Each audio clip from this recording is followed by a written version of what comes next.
आरएसएसचं registration आहे का paper?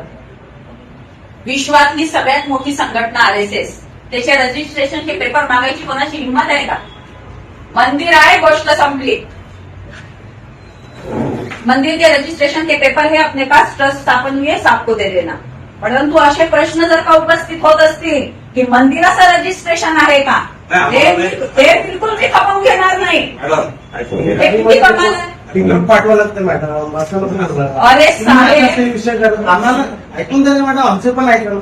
आम्हाला पाठवा लागतं रजिस्टर्ड मंदिर म्हणून, चांगली गोष्ट आहे.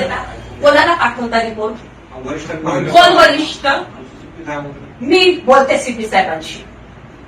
ज्या कोणत्या वरिष्ठांनी मागितले मंदिराचे रजिस्ट्रेशन, मी बोलते. छत्रपतींचं राज्य आहे इथे, महाराष्ट्रात भगवा फडकतो आहे गल्लीपासून दिल्लीपर्यंत, आणि मंदिराचं रजिस्ट्रेशन मागता. आरएसएसचं रजिस्ट्रेशन आहे का? माझी अन्याय निवारण समिती, त्याचं सुद्धा रजिस्ट्रेशन नाही आहे. चांगल्या कामासाठी रजिस्ट्रेशन, जिथे पैसे कमवायचे असतात, शासनाकडनं एनजीओज कडनं पैसे घ्यायचे असतात, तिथे रजिस्ट्रेशन होते.